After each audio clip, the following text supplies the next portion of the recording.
Why, hello, everybody. This is Kirikomori's House of Hikikimori, and we're here in with a back-to-back day review with Maoyu, or Maoyusha, and if you look on Crunchyroll, it's gonna say Maoyu, and that's how we'll probably refer to it the rest of the time.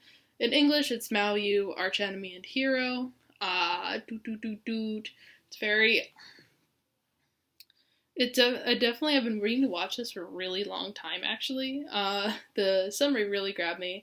This has 12 episodes. It came out in winter of 2013.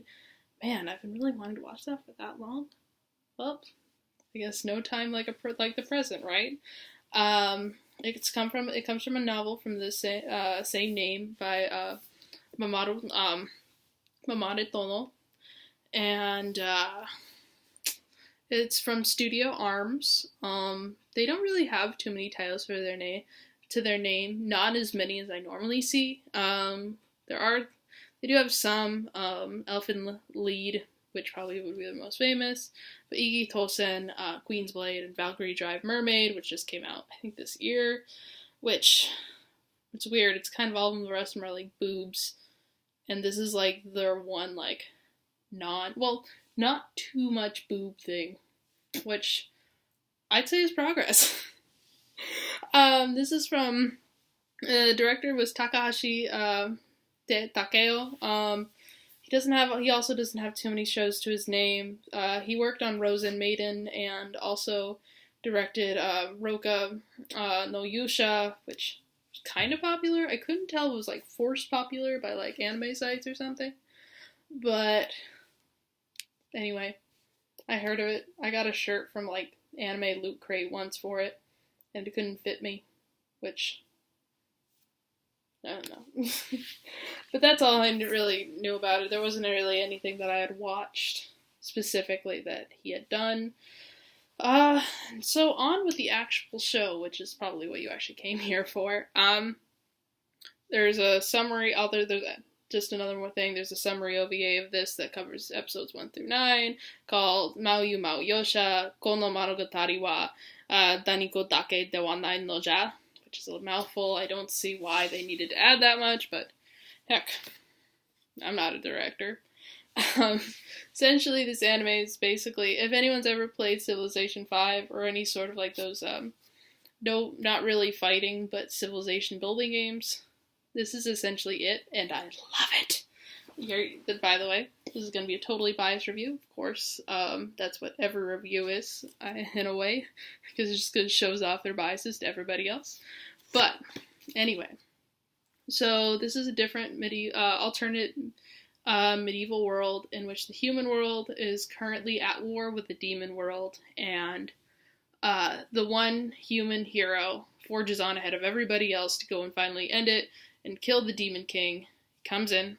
Turns out the Demon King's a chick. And the Demon King does not, basically reveals to the hero that this fighting is basically supposed to be in benefit to both the demon world and the human world, as counterintuitive as it is, and to just one be either side winning, as opposed, when it comes to a victory, would essentially mean demise of the other one. In fact, one region of the human world even has been relying on aid, even though they've been fighting the fight for the other region of the nation, which kind of seems like, it kind of reminds me of the Holy Roman Empire, in which there's like a cultural center, which actually would probably be Rome, which is kind of siphoning off the kind of weaker regions, which would be Holy Roman Empire. But, that's just me. So both the hero and the Demon King make a pact that they're going to be each other's, and they're going to kind of see through the end of this war, in which neither side wins or loses, and both sides can eventually prosper, which is really cool. She then goes undercover as the Crimson Scholar. Thing is, no one has a name in here. It kind of goes along with my theory that it's kind of like an allegory for progress, and how kind of like basically playing around with civilization in a what-if scenario for like 12 episodes, which I personally really like. And as she's, the Crimson Scholar is introducing what is not really new in the demon world, but is new for humans, like farming innovations like introducing potatoes, introducing ways to deal with farmland, all these kind of agricultural innovation. We've got a merchant contingent where it's kind of interactions and kind of a religious center and what would be the central nations and kind of how they use a religious group, in this case the Light Spirit, but let's be real, it's basically the Roman Catholic Church,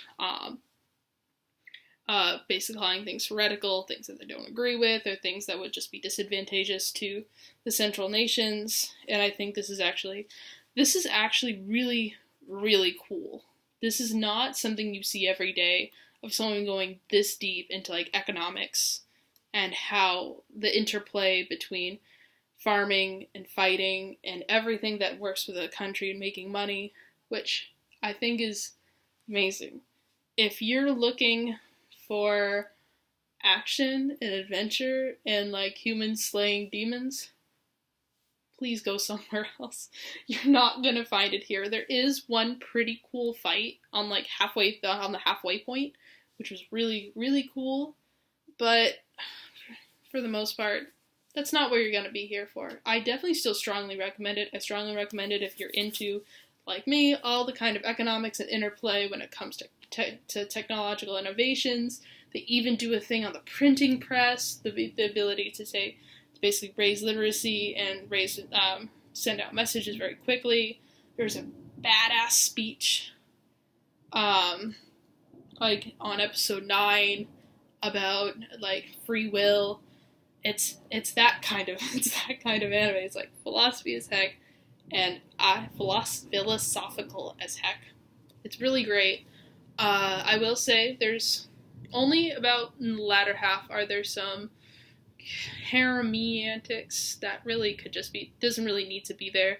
I feel like the people who would be watching this would not really need it in their lives, but I don't know, they're trying to sell figures, right?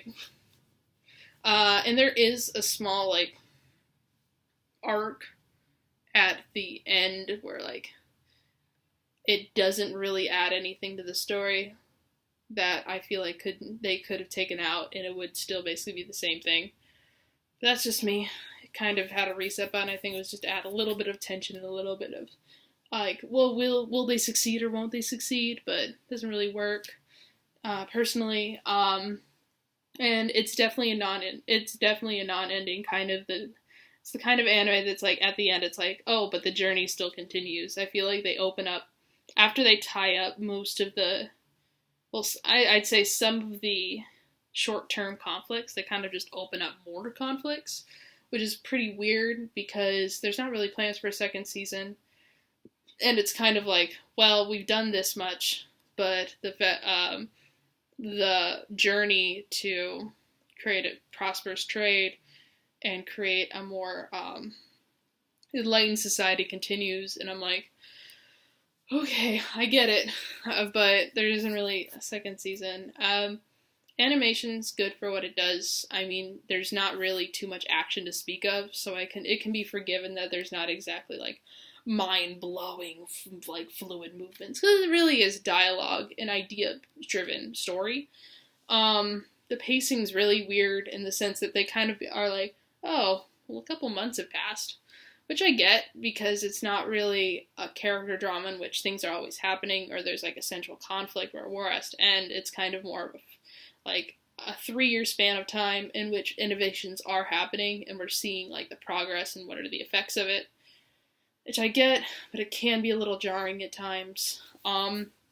Still very much enjoyed it. The music's fine. There's nothing to write home about.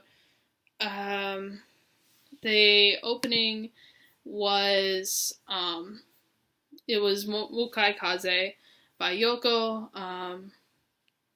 I honestly would say it's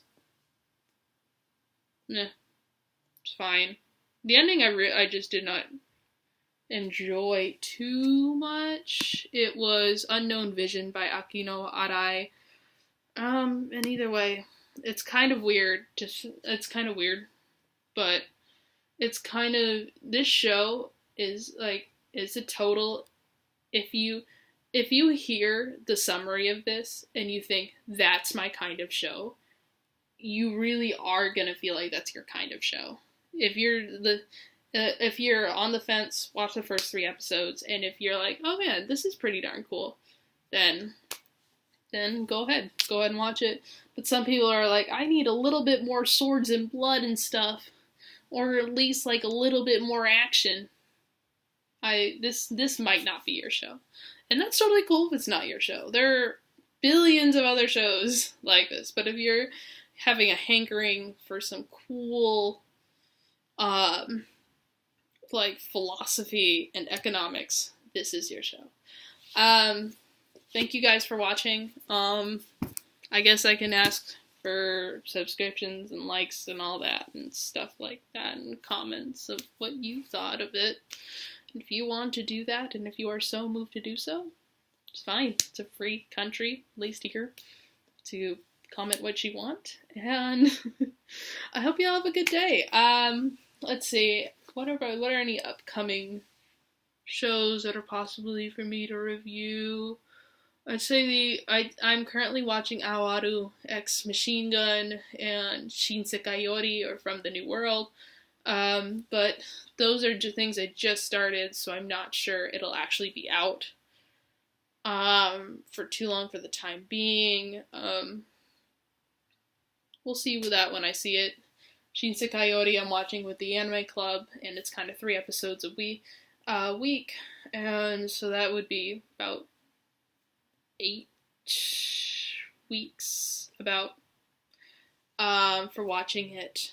And we're currently on episode 10. We're going to watch episode 11 through 13. 11 through 13 on Wednesday night. And we'll see how that goes, but definitely have to hold tight. But either way, I hope you enjoyed. Have an awesome day, and I'll see you in the next review.